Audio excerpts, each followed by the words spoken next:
इससे ज़्यादा एक मुख्यमंत्री भी मेरे को क्या देंगे, इसलिए मैं मेरी बात यही समाप्त करते हुए धन्यवाद।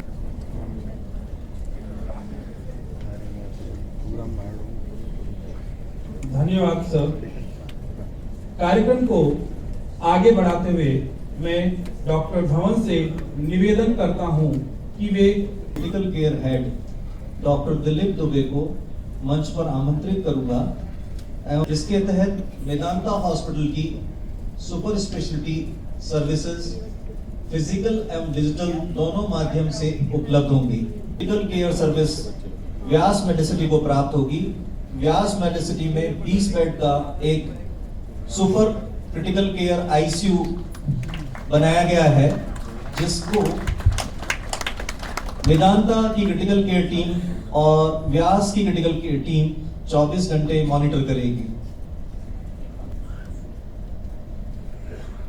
मैरिको सिम्स अहमदाबाद से पधारे श्रीमान केतन आचार्य जी को आमंत्रित करूंगा एवं श्री पवन शर्मा जी से निवेदन करूंगा कि एग्रीमेंट एग्जीक्यूट कराएं।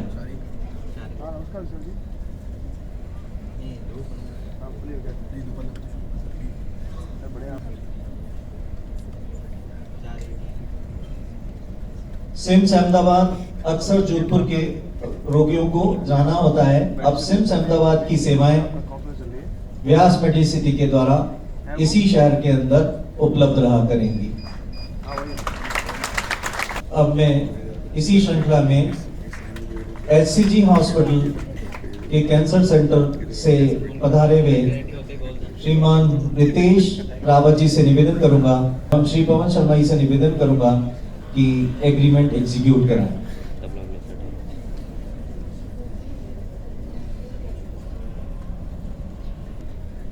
एससीजी से व्यास मेडिसिटी का कैंसर सेवाओं के लिए ये एग्रीमेंट किया जा रहा है। अब आपके शहर में व्यास मेडिसिटी के द्वारा एससीजी अस्पताल के सहयोग से कैंसर सेवाएं उपलब्ध रहा करेंगी।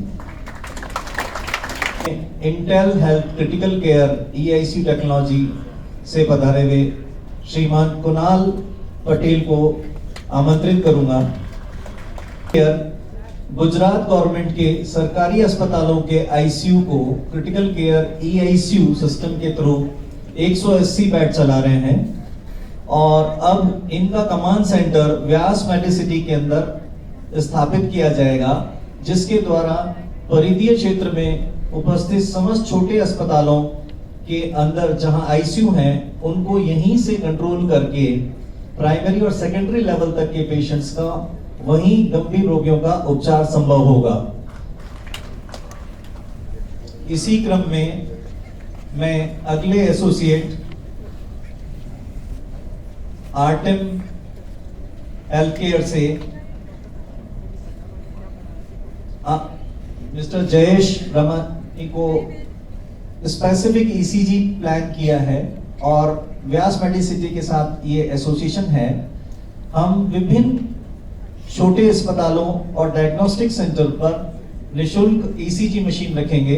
इनका कमांड सेंटर हमारे अस्पताल में होगा और अगर रोगी का कोई भी ईसीजी में कॉम्प्लिकेशन होता है तो यहाँ लाइव मॉनिटरिंग होगी और तुरंत हमारे डॉक्टर्स उनको कॉल करके प्रारंभिक उपचार देंगे और उस यदि गंभीर है तो उनको यहाँ पर लाकर और बीमा योजना के तहत संपूर्ण इलाज किया जाएगा। एसोसिएट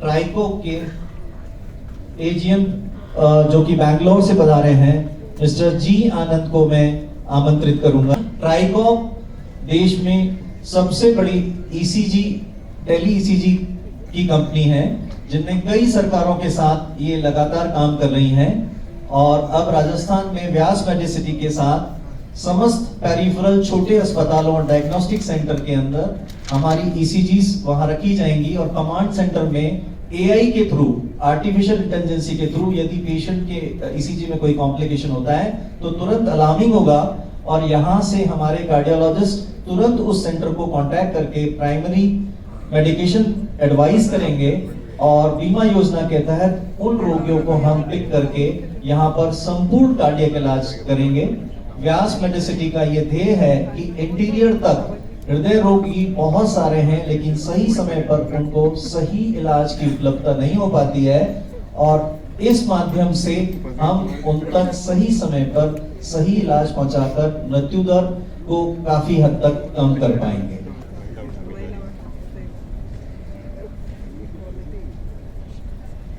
कार्यक्रम को आगे बढ़ाते हुए दिल्ली पब्लिक स्कूल पाली रोड के विद्यार्थी शिव तांडव स्तोत्र की मनमोहक प्रस्तुति के लिए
यहाँ उपस्थित लूनी के विधायक महेंद्र मिश्रा जी, विधायक ज्योतिदेव सर, श्रीमती मनीषा कुमार जी,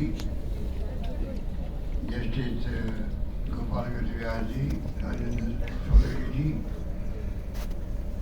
और व्यास मेडिसिटी परिवार के मुखिया मनीष व्यास जी, श्रीमती आसाम व्यास, राजकुमारी व्यास, यहाँ उपस्थित हमारे मेयर साहिबा कुंती परिहार जी, रमेश बोराना जी, सुनील परिहार जी, न्याय मोहम्मद जी, सुपाल भंडारी जी और तमाम अतिथिगण, भाई और बहनों, आप में कई लोग पहले आए होंगे देखा होगा, इतना खूबसूरत इतना शानदार के ऊपर बहुत जगह कम जगह देखने को मिलता है। सारी जगह देखिए आपने मैनेजमेंट की, इंजीनियरिंग की, EPS की भी, नर्सिंग की भी और मेडिकल का कॉलेज में आने वाला है और फिर देखा भी हमने उसका इंटरव्यू लिया। बहुत प्रभावित होकर बहुत ही रुचि लेकर के पूरी बिल्डिंगों का निर्माण किया गया। एक खूबसूरत कैंपस जोधपुर में देखने को मिलेगा आने वाले वक्त। डॉक्टर देवी सिटी को बुलाया बेंगलोर से, नान हजारे के वाले बहुत एक्सपर्ट हैं। डॉक्टर शिव सेन आए थे दिल्ली से, लीवर एक्सपर्ट हैं। अपोलो डॉक्टर आए थे और हमने एक शुरुआत करी थी। अनफॉर्चुनेटली कोरोना आ गया, पर क्योंकि पिछली बार आपके आशीर्वाद से मेरा दूसरी बार मुख्यमंत्री बना, तब हमने शुरुआत करके थी फ्री मेडिसिन, फ्री टेस्ट शुरू की, डायलिसिस भी फ्री किया। वो एक दिमाग में धुन थी कि इसको आगे बढ़ाना मुझे। और तीसरी बार जब अवसर मिल गया मुख्यमंत्री बनने का, तो उस काम को मैंने समय मेरे हाथ में लिया और हम लोगों ने स्कीमों को जोड़ा। हमने जो भामाशाह पहले चल रहा था, आयुष्मान कार्ड चल रहा था देश के अंदर, दोनों की कैटेगरी अलग अलग थी। एक सोशो इकोनॉमिक जो है सेंसस किया गया था यूपी गवर्नमेंट में, उसके अलावा चल रहा है आयुष्मान भारत 5 लाख का। ड्रामा था, पिछली गवर्नमेंट की खुद की स्कीम थी 5%। तो वो जो नेशनल फूड सिक्योरिटी एक्ट है उनके लिए थी। हम दोनों को जोड़ा, 10-15 लाख लोग ज़्यादा बढ़ गए थे। उससे शुरुआत करी मैंने, बाद में हमने 10 लाख का बीमा किया, देश में कई पेमेंट। शिक्षा और स्वास्थ्य वो कमाने के लिए नहीं है,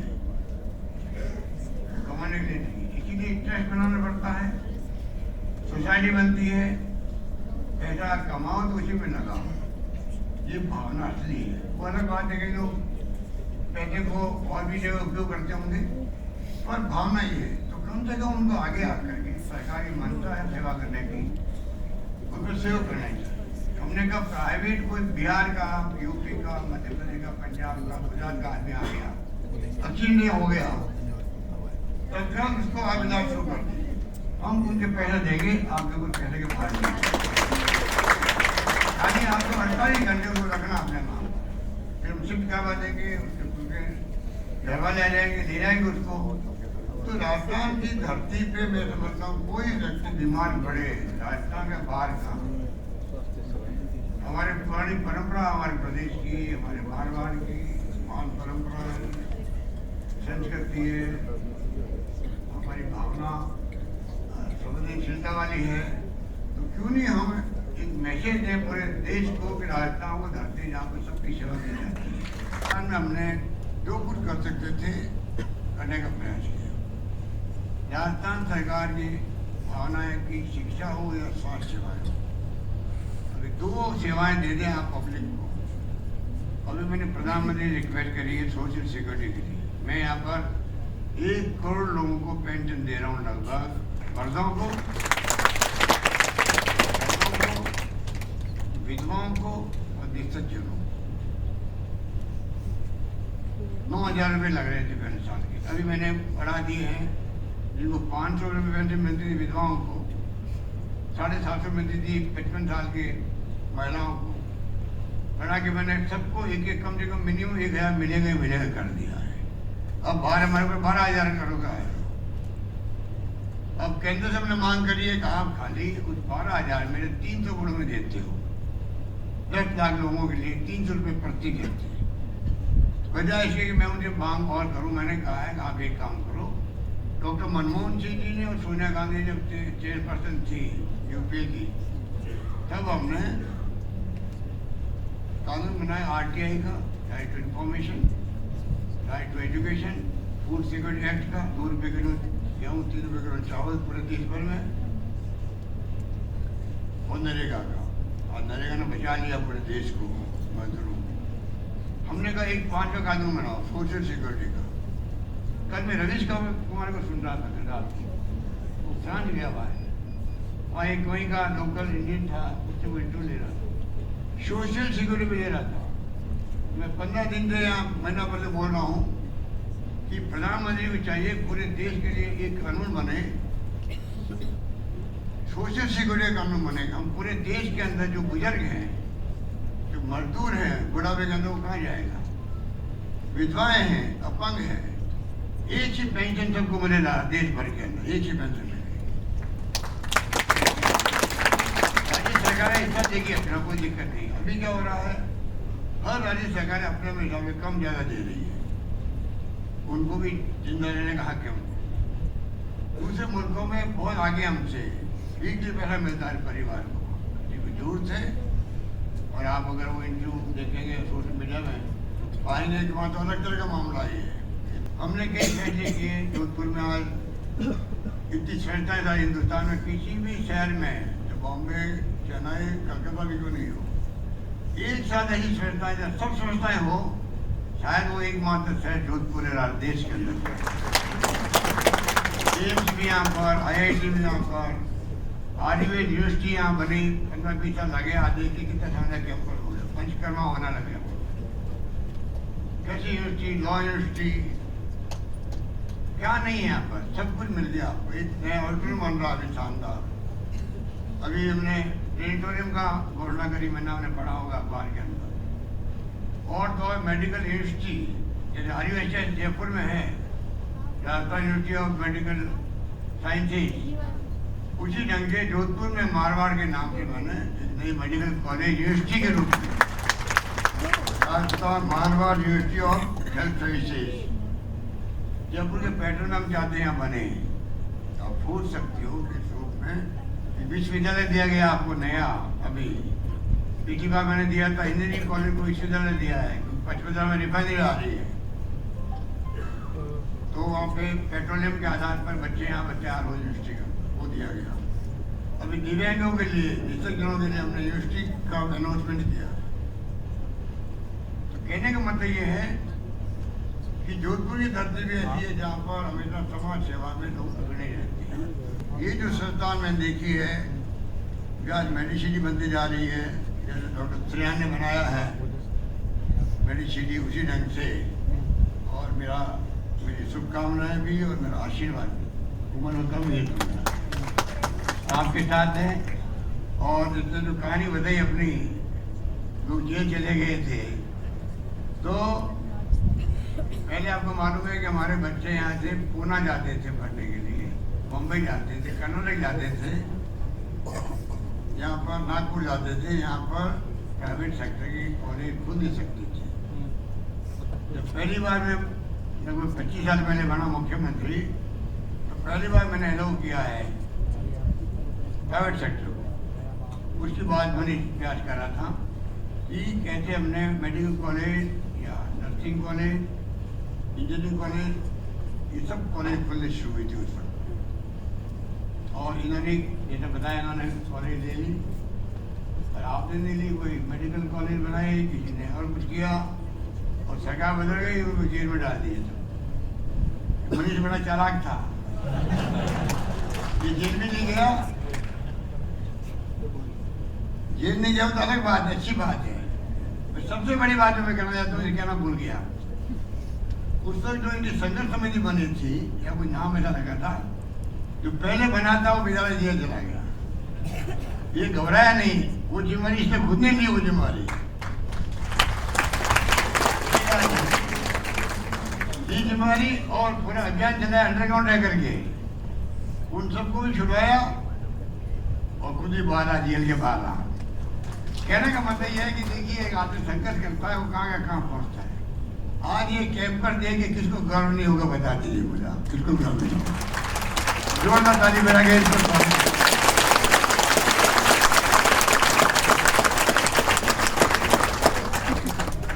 इसमें तो शानदार 24 घंटे इमरजेंसी सर्विसेज दिखा है, आधुनिक आईसीयू, निक्कू पिक्कू भी होगा मेरे ख्याल से, तमाम जो है, तमाम जो निक्कू पिक्कू समझते हो, समझिए ना,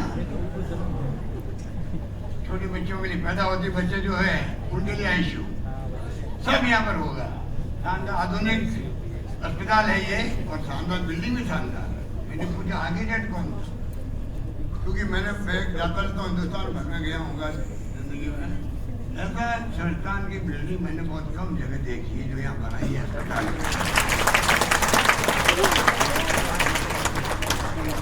इसलिए मैं कहना चाहूँगा कि मैं गर्व है इसके ऊपर, मनुष्यवाद पर, और जो पत्नी पर, पत्नी नहीं, मैंने सुना मैनेजमेंट का काम वो देख रही है, आधा काम हल्का उल्टा करती है। तो मैं अपनी ओर से, तमाम मेरे साथियों की ओर से, और मैं कहूँ तो कोई अतिशक्ति नहीं हुई, जो तो राष्ट्र की तरफ से तुम्हें बहुत बहुत भले ही शुभकामनाएं। इतना शानदार तुमने काम किया, और ज़्यादा प्रचार भी नहीं किया। जो लोग प्रचार करते हैं तो वो तकलीफ आती है। सेवा काम अपने चुपचाप सेवा काम करते रहो ज़्यादा ठीक रहता है। ज़्यादा आप उछल कूद करते हैं कि वह आदमी ठोकर खा जाता है।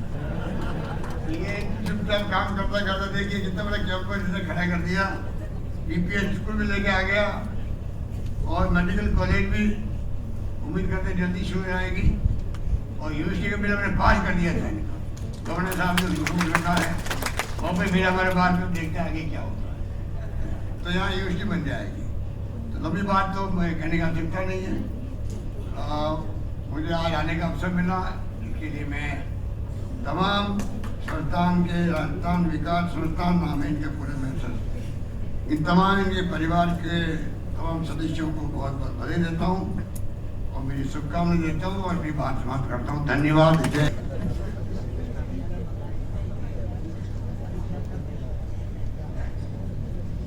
धन्यवाद माननीय मुख्यमंत्री महोदय। किसी भी संस्थान की उन्नति एवं विकास में उनके सहभागियों की महत्वपूर्ण भूमिका होती है। माननीय मुख्यमंत्री महोदय जी से अनुरोध है कि वे राजस्थान विकास संस्थान के सहभागियों को स्मृति चिन्ह भेंट कर सम्मानित करें। आगे बढ़ाते हुए मेरा अनुरोध है श्री रमेश जी अग्रवाल, संरक्षक, राजस्थान विकास संस्थान।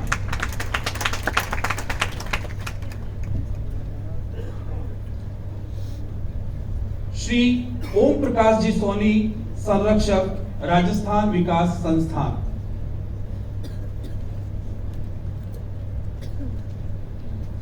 श्री राजेंद्र जी अग्रवाल, संरक्षक, Rajasthan Vikas Sansthan.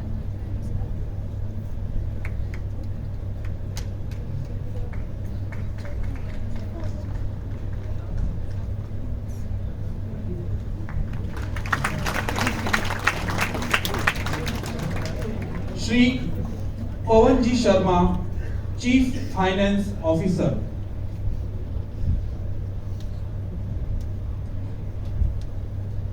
Shri doctor Raghavendra ji Kurdekar, dean, Vyas dental college.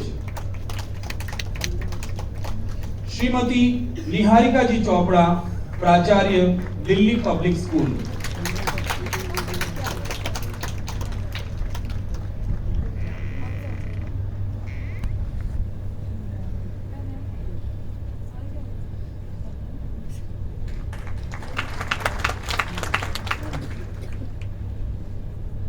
Shri Harish ji Dadeej, प्राचार्य, Vyas skill institute.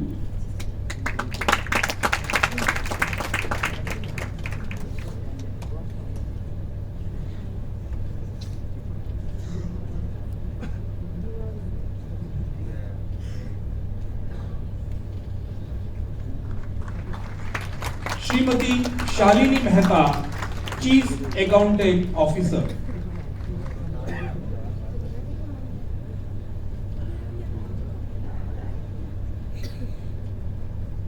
Doctor Rajneesh Agarwal, project manager, Vyas management.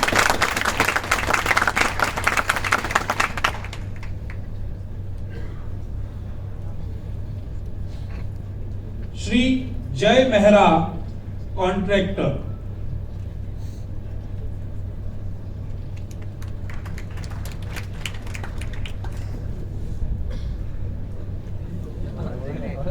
Shri Roshan ji.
भी समय और स्थान को स्मृति कोश में हमेशा के लिए स्मरण रखने हेतु श्री मनीष जी व्यास से अनुरोध है कि वे माननीय मुख्यमंत्री जी को स्मृति चिन्ह भेंट कर उन्हें सम्मानित करें।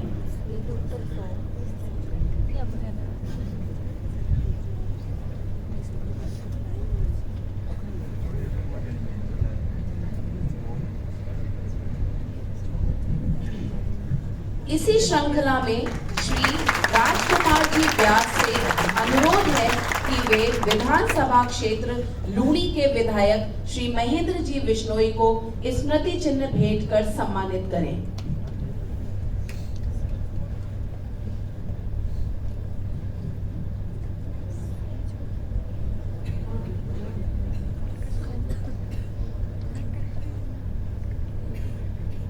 इसी कड़ी में श्रीमती आशा जी व्यास से आग्रह है कि वे श्रीमती मनीषा जी पवार को स्मृति चिन्ह भेंट कर सम्मानित करें।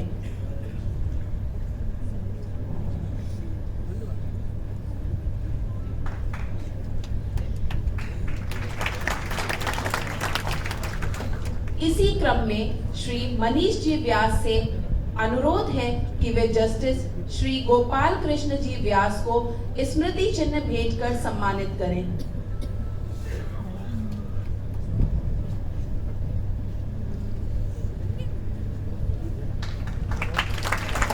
इसी कड़ी में श्री राजकुमार जी व्यास से आग्रह है कि वे श्री राजेंद्र जी सोलंकी जी को स्मृति चिन्ह भेंट कर उन्हें सम्मानित करें।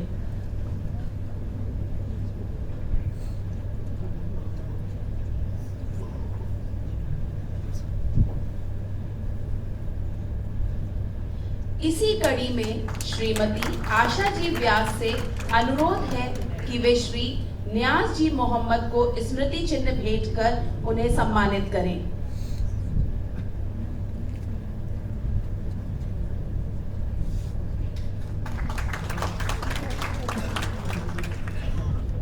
मैं कर्नल डॉक्टर रंजीत सिंह परिहार व्यास मेडिसिटी परिवार की ओर से आप सभी के साथ राजस्थान के लोकप्रिय एवं यशस्वी मुख्यमंत्री श्री अशोक जी गहलोत, विशिष्ट अतिथिगण महेंद्र जी बिश्नोई, मनीषा जी पवार, राजेंद्र जी सोलंकी, जस्टिस व्यास जी एवं आप सभी के साथ प्रशासनिक अधिकारी, पुलिस अधिकारी, मीडिया साथी, आप सभी का धन्यवाद देता हूं कि आप सभी इस कार्यक्रम में शामिल हुए, आपने हमारा उत्साहवर्धन किया।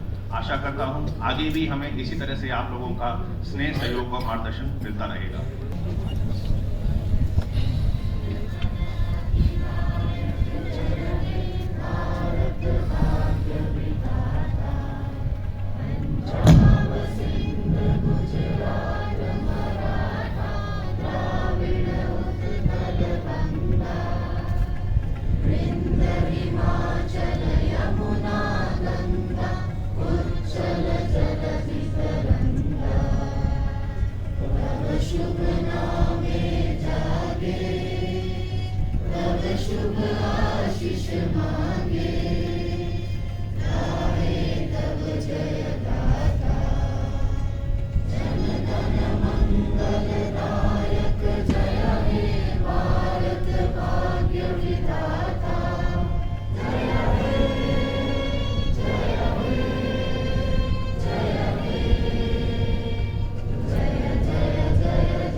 एक सेकेंड।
मनीष भाई से जानते हैं इन्होंने जो यहाँ पे इतनी मेडिसिटी शानदार बनाई है, इसमें इनका क्या सपना था और आगे क्या सपने हैं, इसके बारे में जानते हैं।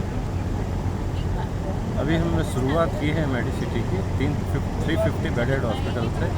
अल्टीमेटली 750 बेड का ये हॉस्पिटल होगा और आसपास के सभी क्षेत्र के लोगों को हम ECG से फैसिलिटी देंगे। हमारे यहाँ कमांड सेंटर बना के और कुछ दिल्ली अहमदाबाद के हॉस्पिटल से हमने टाई अप किया है ताकि सुपर स्पेशलिटी सुविधाएं उन हॉस्पिटल्स के माध्यम से मिल सके। थैंक यू मनीष भाई साहब।